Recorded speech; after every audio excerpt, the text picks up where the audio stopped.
if I say the names Jack Hobbs, Ian Botham, James Anderson, they are all strong contenders to make it into an all-time greatest England men's 11, right? But we could probably all sit here and make a case for various players to feature in such a lineup. One man who has spent considerable time coming up with arguments for why certain English players deserve to be included is cricket historian Bill Riquier. Bill, welcome to Stumped. You have a new book out. It's all about the greatest English Test players who could take on the world. You write in detail about each player you've selected in the book. So how long, first of all, did it take you to come up with a definitive list of players? Getting the list didn't take too long. I wouldn't say they all chose themselves, but I had to set certain parameters, and I felt each player should have been at the top of his game for, say, at least a decade, and should have had outstanding achievements against the leading opponents of his day, which would usually be Australia. Well, it certainly include Australia because of the significance of the Ashes for English cricket supporters. And then there was the issue of what sort of period. Initially, I wasn't going to include any current players, but I actually wrote the book in the second half of 2019. And I think if you're asked to choose an England cricket team in the second half of 2019, it was difficult to ignore Ben Stokes. And then I thought about Anderson as well. And going back, cricket's got such a rich heritage. I thought it was important to delve into the history. And of course, many people would say the most famous England cricketer of all time was W.G. Grace. But I felt that was a bit too far back. There is a picture of Grace in the book because there's a lovely picture of England playing Australia in 1899. It was Grace's last test, and it was Wilfred Rhodes's first. And I felt Wilfred Rhodes, although he started playing in the 19th century, lived on until the 1970s. And I thought he was sufficiently modern. And so once I had those parameters, the team, as I say, almost picked itself. And was the plan always to do this in a book form? Well, I have a blog, and I would like to hope that my blog was going to be in a book form one day. But actually, it's part of a series. There's Immortals of Australian Cricket, and I was contacted by the publishers to do an English version. That was the genesis of the book. I've got a name to throw at you, but just around the criteria you've used for the players you've selected, sustained achievement at test level against the strongest opposition. So does that mean you've thought about the all-time greatest other international players too? And did you include S.F. Barnes? I did include S.F. Barnes. Of course I included S.F. Barnes. Yes, one of the greatest bowlers of all time. Obviously, you have to bear in mind the sort of opposition that these players were playing. But I think both in the introduction and in the essays themselves, I try to justify each choice. And obviously, other names come up, but you think, who am I going to drop to incorporate that candidate?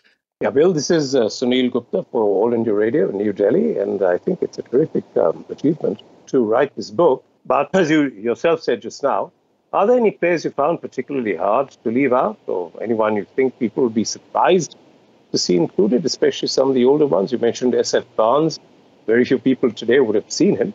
How do you reconcile that? It's a very good question. As I say, one thing everybody accepts is that it's impossible to compare cricketers of different eras. But even so, I felt S.F. Barnes, his record speaks for itself. There's been nobody quite like him.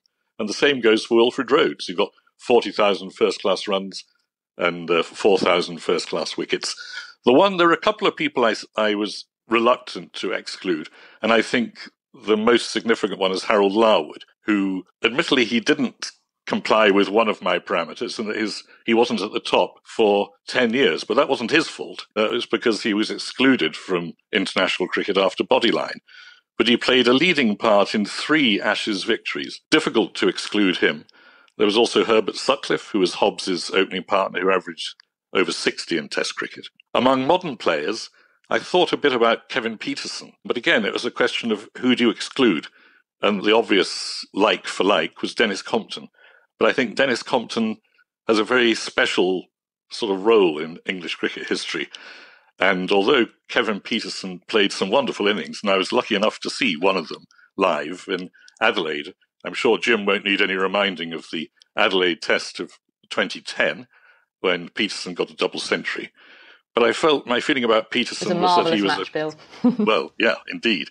he was a cricketer who was capable of playing great innings rather than being a consistently great batsman as such. I think I'm with you. You've mentioned a number of names who made your 11. Just give us the full rundown from 1 to 11. It's Hobbs, Hutton, Hammond, Compton, Stokes, Botham, Knott, Rhodes, Truman, Barnes and Anderson. That is an evocative list of names, that is for sure.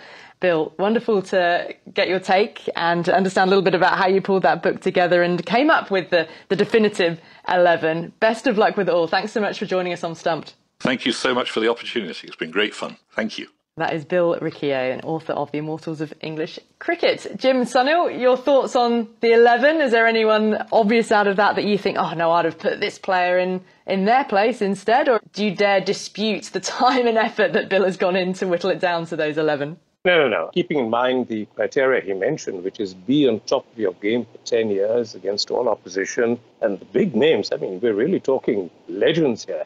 I personally am very surprised to see Ben Stokes. I mean, the same reason he gave about Peterson, a couple of good innings.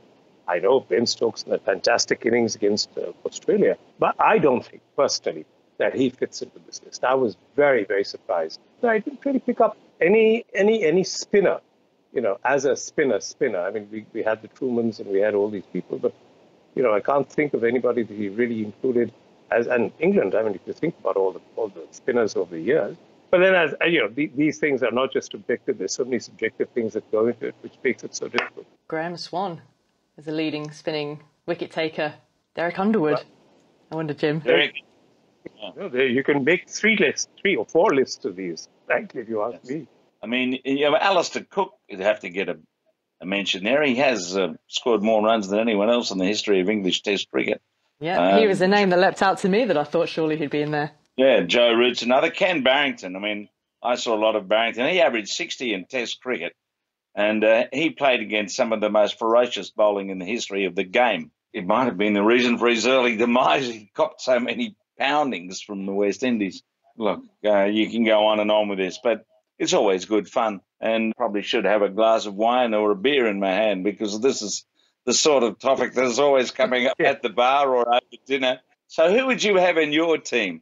So when you get Bill back, you have to make sure we find out what his all-time team from everywhere would be, because that's even more of a challenge to pick the 11 best. I won't even try and pick the 11 Australians because after Bradman and Warne, it gets very difficult. To wait for Australia to come out of lockdown first before we can go near any pub with Jim. So we'll wait on that first. Yeah, the all-time world 11s, that's the next one for Stumped. And then let's bring the women into it as well, although, of course, there's a bit of an inequality about the number of teams playing each other. So that idea of top of your game against all opposition, there's certainly teams that have over the years played much more cricket than many of the others. But yeah, absolutely right. It is a subject which is always guaranteed to inspire debate in the pub or around a dinner table.